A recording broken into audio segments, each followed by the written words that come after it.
About this young man, and he was very famous in his day, and I kind of talked with him about that, and I found my niche, and he said it's a great field to go into. I decided to go to school and take up cosmetology, and it just inspired me. It was so creative, and I wanted to make people look beautiful. I got involved in competition along the way, and just had a lot of motivation, energy, spirit to do that, and that's how pretty much I went into it.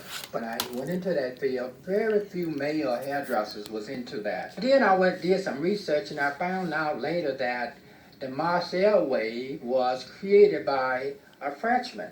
That's and right. that kind of put me into the mode that men can go into various fields too, which back in the early days they always thought it was what women should do. So here I am, and I've been very successful in doing that. Now, when I first met you, you were aspiring to join the, first of all, Chicago Cosmetology Association, and then from there to move on to state of Illinois. And in order to do that, you had to enter competitions. Absolutely. So we have one of the early competitions, and I think we can see it over here.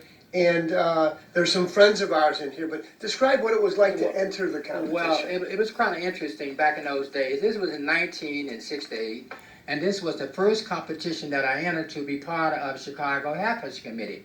This trend at that time was called up and away and down and away. And I wanted to be the best.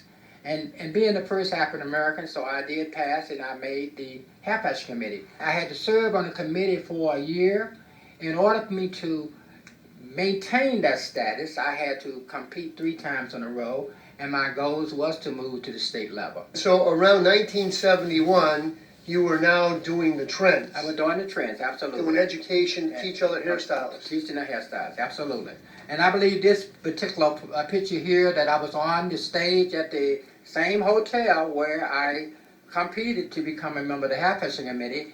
This was the opening of the Midwest Trade Show back in those days, and this was my model.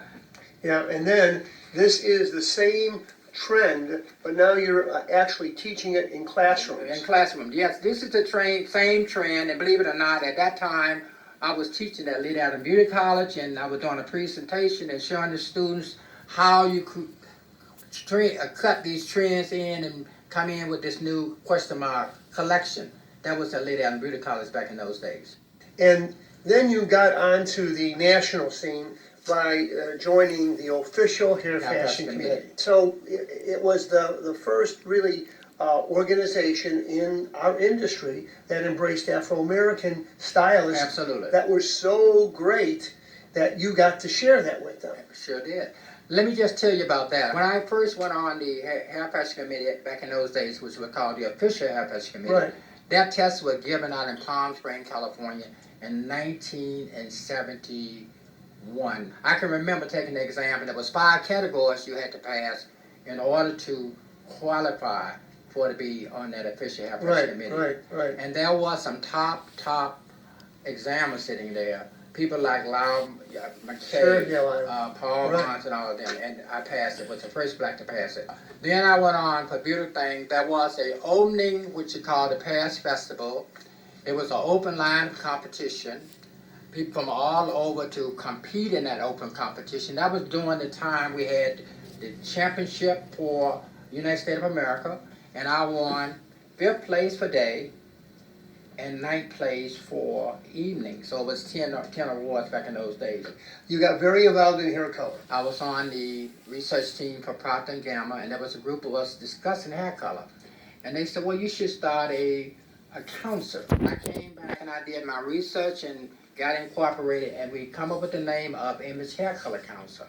In the early days, as you know, there was a lot of stigma is coloring African American hair. Right. So I thought I can inspire young cosmetology to really teach them color. So understanding the color basis, and that was one of the things I really wanted to bring out. Right.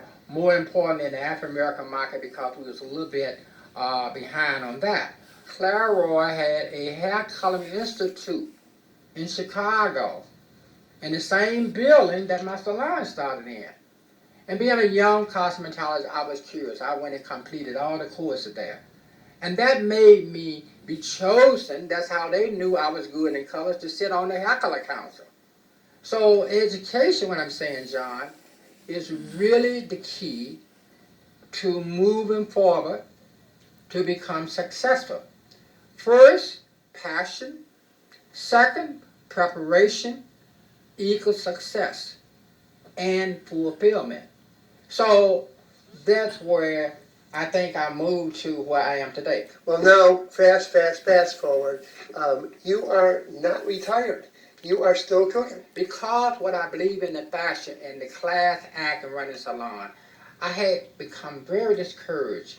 And I knew it was time for me to close the salon and move in a different direction because I was bringing people in that was not what Benia was about. Right. So I decided to put my resume on the desk, and I was walking out of the store. I get a phone call.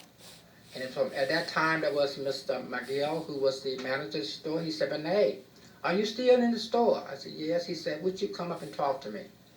And I did, and I said, he says, we know who you are. You're very famous. You train some of the people here. He said, when you're ready to close your salon, why don't you come talk to us? Well, you know, John, that gave me a really